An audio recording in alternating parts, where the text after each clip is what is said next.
पुरुलिया जिले में उबड़ खाबड़ तराइन होने की वजह से बहुत ही गोड़ा और टाण जमीन देखने को मिलती है। यहाँ के लोग इस गोड़ा जमीन में बुना या छींटा धान जेठ माह के आखिरी या आषाढ़ माह के शुरू में करते हैं। ये लोग गोड़ा जमीन में छींटा धान पहले ही करते थे, जो धीरे धीरे बंद होने लगा है। अब इस छींटा धान को फिर यहाँ के लोग जो देसी या छींटा धान कर रहे हैं, यह 90 से 100 दिन का धान है। भादो माह में इस धान की कटाई की जाती है। इस धान के उपजाने के लिए जो तकनीक का प्रयोग किया जा रहा है उसे कहते हैं ड्राई DSR, मतलब सूखा जमीन में सीधा सीधी धान को रोपना। भादो माह में धान कटाई हो जाने पर कम सिंचाई वाला कोई भी एक फसल इस जमीन में उगाया जा सकता है। पहले ये लोग हल के पीछे पीछे बीज की बुआई करते हुए जाते थे। एक आदमी हल चलाते हुए जाता है और दूसरा आदमी पीछे पीछे बीज को हल के पीछे बनी हुई नाली में बोता जाता है। बाद में फिर पैर से मिट्टी को समान कर दिया जाता है। इसमें दिक्कत यह है कि किसान इसमें हल चलाते समय दो पंक्तियों के बीच में सही दूरी नहीं रख पाते हैं, जिसके कारणवश खरपतवार नियंत्रण के समय परेशानी होती है। आप यह जो देख रहे हैं, यह एक 4 हल वाला मशीन बनाया गया है। इसमें एक ही बार में 4 नालियां बन जा रही हैं। इस मशीन को यहाँ पर लिथाम बोलते हैं। इस मशीन द्वारा बने हुए 2 नालियों के बीच की दूरी 1 बीता यानी 6 इंच की होती है। इससे फायदा यह है कि धान की बुआई के बाद जो 2 नालियां बनेंगी उसमें भी बीच की दूरी 6 इंच यानी 1 बीता होगी।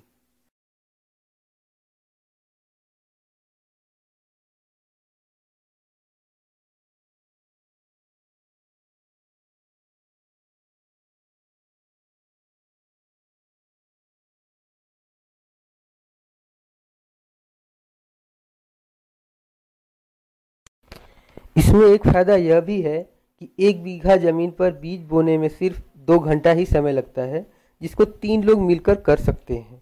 एक महत्वपूर्ण जानकारी यह है कि 1 बीघा जमीन में रोपाई के लिए 5 से 7 किलो बीज की ही आवश्यकता पड़ती है। इसमें खरपतवार नियंत्रण के लिए एक रासायनिक दवा का छिड़काव किया जा रहा है, जिसे आप देख सकते हैं। इस तरह से तैयार खेत में पानी नहीं जमने के लिए नालियों का भी बनाया जाना जरूरी है। हालांकि इस तरह की जमीन में जल जमाव नहीं होता है, फिर भी नाली बना लेने में समझदारी और फायदा है।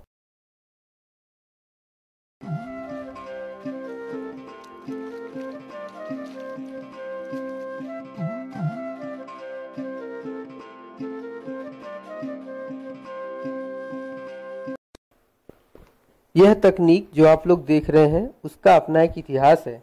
प्रदान एक पेशेवर संस्था है और प्रदान के लोग क्षेत्रीय तकनीकों और इनके अपने फायदे क्या क्या हैं को जानने की कोशिश करते हैं।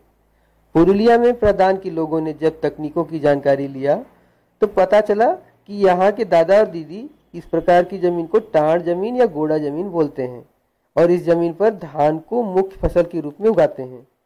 लेकिन यह जमीन धान के लिए उपयुक्त नहीं है, क्योंकि इस जमीन में बालू ज़्यादा है और पानी भी नहीं रुकता है, यानी कि जल्द ही मिट्टी से बहकर चला भी जाता है। मगर अच्छी बात यह है कि ज़मीन में अगर धान के बदले में कोई दूसरी फसल जैसे लतर सब्जी या कोई और सब्जी उगाई जाए तो अच्छा फ़ायदा हो सकता है। तो हमने फिर सोचना शुरू किया कि कौन सी ऐसी फसल है जिसको करने में मुनाफा है और जो ज़मीन के ऊपर न रहे, थोड़ा ऊंचाई में रहेगा तो फ़ायदा रहेगा। तो अंततः हम लोग इस निष्कर्ष पर आए कि इस ज़मीन पर अगर लतर सब्जी की खेती किया जाए तो ये ज़्यादा अच्छा रहेगा।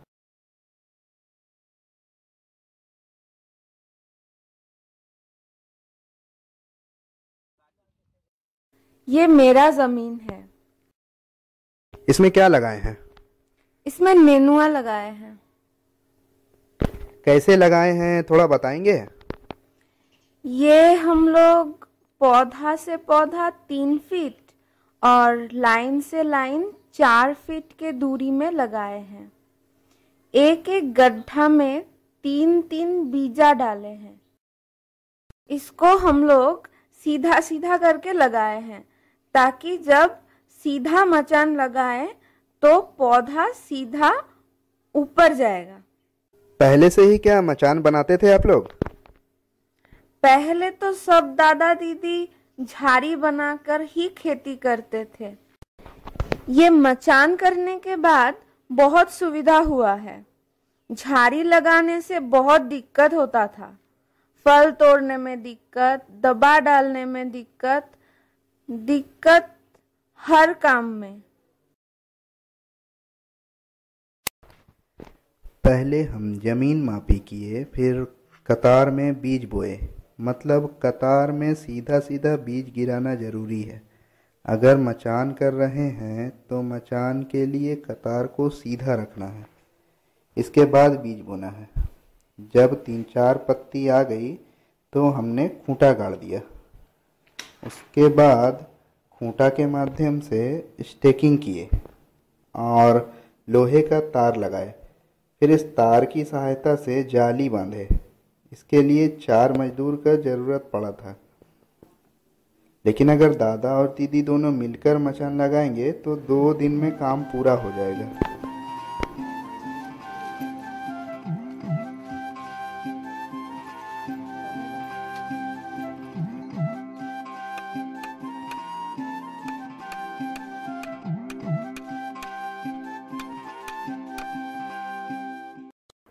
यह मचान बनाने में 111 बांस लगा है।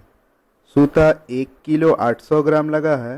कांटी ज़रूरत पड़ा है 125 ग्राम। कुल खूंटी 145 लगा है और लोहे का तार 4 किलो लगा है। 10 डिसमिल ज़मीन के लिए 6 फीट करके काटे हैं। सब खूंटा 6 फीट करके काटे हैं। यहाँ कितना ज़मीन है आपका? मेरा यहाँ पे 10 डेसिमल है।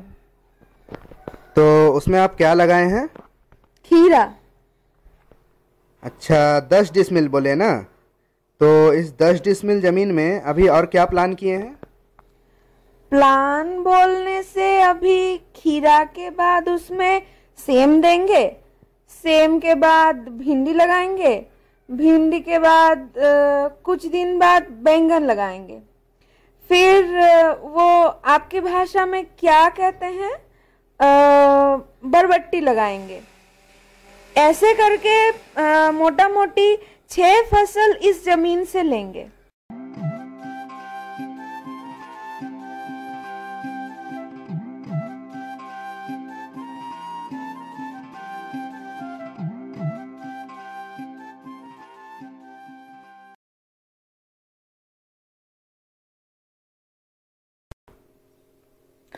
सबसे पहले यहाँ पे मचान हुआ हमारे सरस्वती दीदी के जमीन पर। फिर उसके बाद एक और दादा किया, फिर मैंने भी शुरू किया।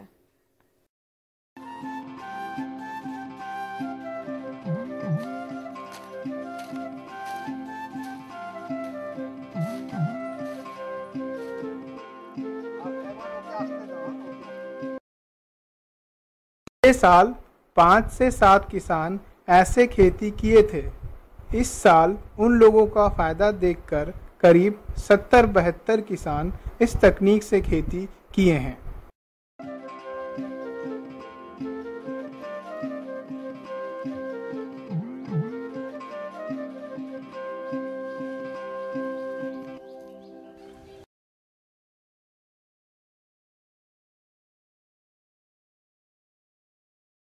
दादा, यह बीज तो हमारे घर का बीज है। वैसे यहाँ देखिएगा तो जिसके पास पैसा है वह बाज़ार से 250-300 रुपये की दर से हाइब्रिड बीज खरीदता है।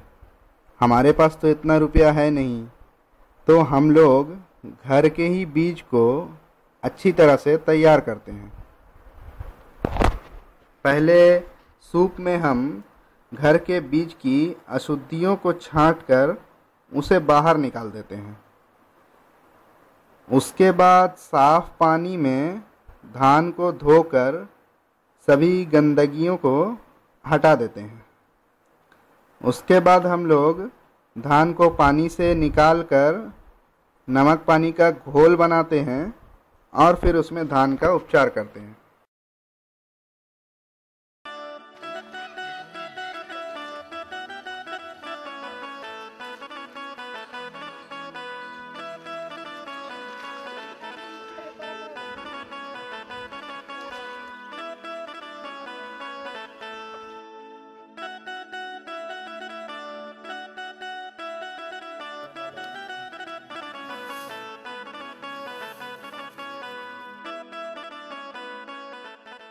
यह जो ड्रम सीडर है पहले हमारे पास नहीं था। पहले हम लोग हाथ से ही धान बोते थे। अभी ड्रम सीडर आने के बाद बहुत सुविधा हुआ है। इसमें बहुत सा छेद बना हुआ है। दूरी को नियमित रूप से बनाए रखने के लिए कुछ छेद बंद किया जाता है ताकि धान से धान के बीच में 7-8 इंच की दूरी को बनाया जा सके। इस ड्रम सीडर में 12-13 फनके हैं। मशीन को खेत में चलाने के लिए इसमें पहिए भी लगे हैं। खेत में सही दिशा में ले जाने के लिए हैंडल भी लगे हैं। अब अगर हम इस मशीन द्वारा श्री विधि से खेती करते हैं तो मजदूरी भी कम लगता है और कम समय में जल्दी बीज को डाला जा सकता है। इस तकनीक से हम लोगों को काफ़ी फ़ायदा हुआ है। अतः यह तरीका सभी को अपनाने की सलाह देते हैं।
লাইনটা বক করে দিলে পাই না।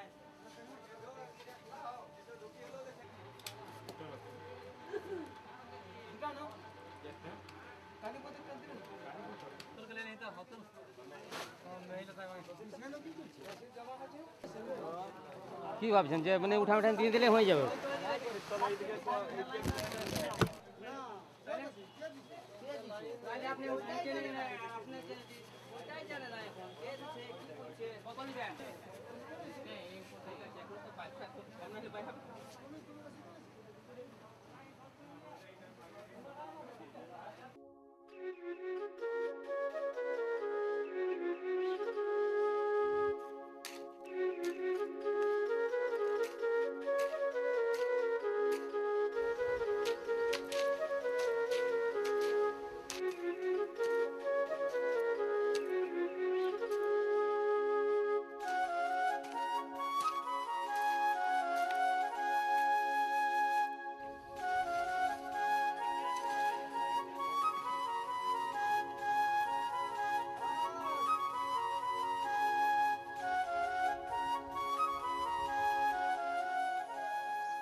क्या आप पहले से ही मचान बनाकर खेती करते हैं? समूह में जुड़ जाने के बाद बहुत कुछ सीखे हैं। जैसे पहले लतर वाला सब्जी झुंड वाला टेका लगाकर करते थे, लेकिन उसमें काफ़ी समस्याएं थी। जैसे कुदाल चलाते समय आँखों में चोट लग जाने का डर लगा रहता था, फल को तोड़ने में भी दिक्कत होता था, खाद और दवा देने में भी काफ़ी परेशानी होता था। लेकिन अभी मचान बना लेने के बाद काफ़ी सुविधा हो गया है। कुदाल चलाने में सुविधा रहता है क्योंकि कतार से कतार में रहता है, सीधा लग जाता है।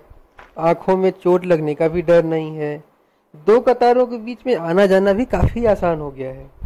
सीधा सीधा खूंटा लगाने के बाद फल भी सीधा ही होता है, उसमें कीड़ा का प्रकोप कम ही होता है। लत भी समान रूप से निकलता है और कुछ ज़्यादा ही होता है।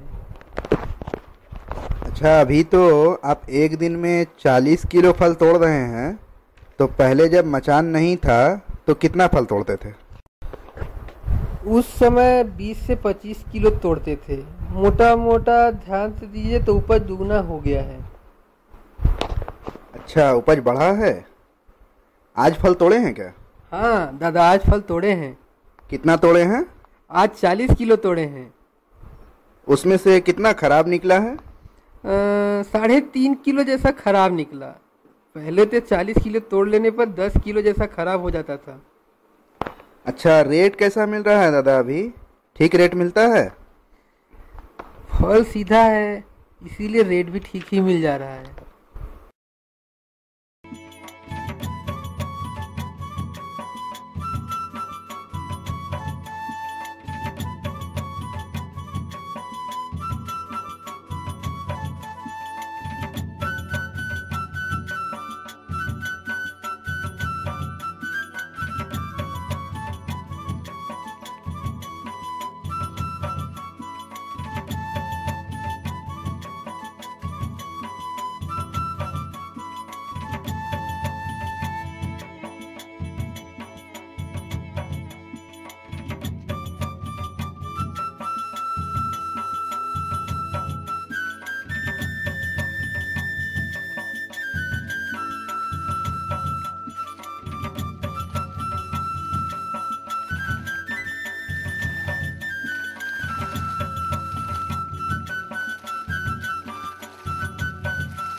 ज़मीन में खाद की कमी को कैसे दूर करेंगे?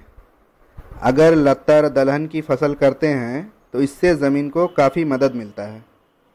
इस पौधे को देखिए और उस पौधे को भी देखिए, क्या हालत में है।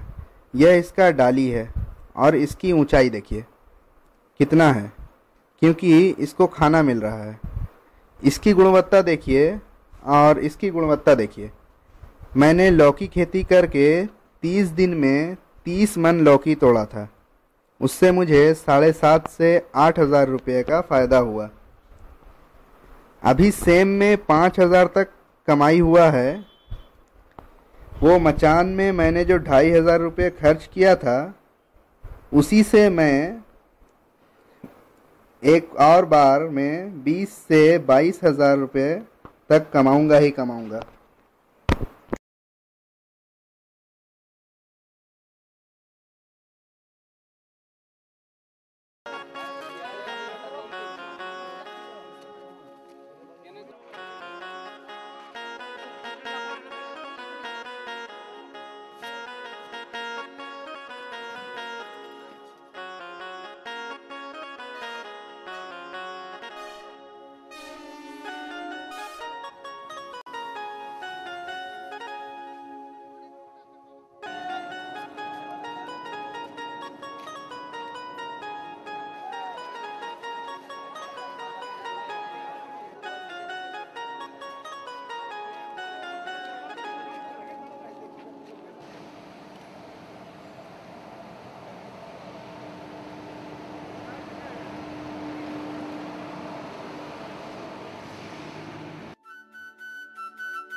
चादर पे बिछे।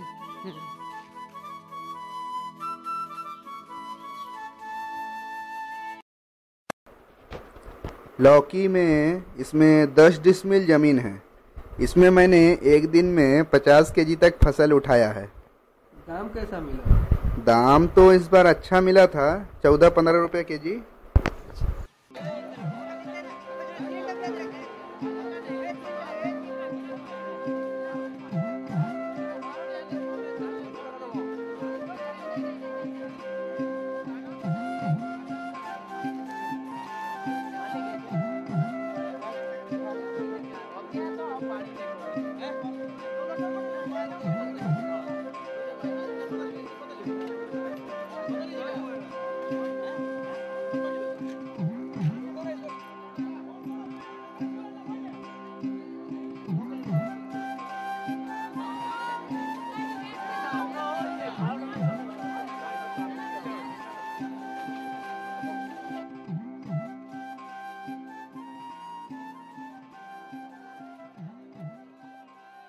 तो यह फसल अच्छा हुआ है।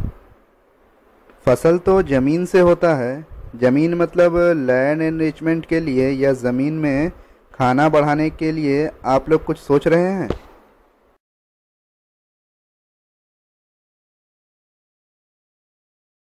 जिस प्रकार से इस जमीन को एक फसल वाली जमीन से 2 फसल वाली जमीन में बदल दिया जा रहा है, अब तो यह जमीन 3 से 4 फसल वाली हो गई है।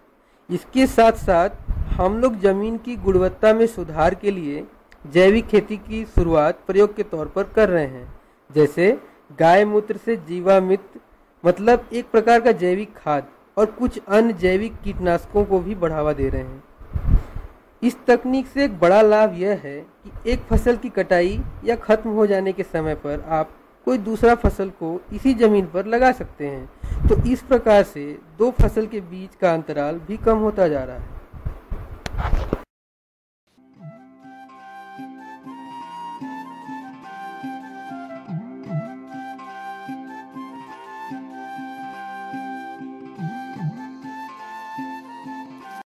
पहले ये गोरा जमीन था। प्रधान के दादा बोले कि गोरा जमीन में लगाने के लिए धान आया है, तो वो धान लगाए हैं। 100 दिन में ये धान कट गया। उसके बाद इसमें सरसों बो देंगे। ये क्या हो रहा है? ये धान का नापी हो रहा है। कैसा नापी? फसल आया है इस जमीन में, नापी करके निकाल रहे हैं। एक जमीन पर ऐसे 5 जगह में नापेंगे। उसके बाद धान काट लेंगे और वजन करेंगे। আগের বছরগুলো এই সব গ্রামগুলোতে কাজ করেছে। ঠিক আছে। বাংলা বলুন, আপনারা বাংলা বলুন। आप लोग जो इस बार खेती बाड़ी किए हैं, सुने थोड़ा अलग तरीके से किए हैं। उसके बारे में अगर थोड़ा बताते कि आप लोग योजना कैसे बनाए थे? हाँ, इस बार हम लोग सोचे कि कम पानी में गोड़ा जमीन में कैसा सब्जी लगाना चाहिए, ज्यादा पानी में कैसा, कौन सी सब्जी लगाना चाहिए, ये सब देखते हुए इस बार हम लोग खेती किए।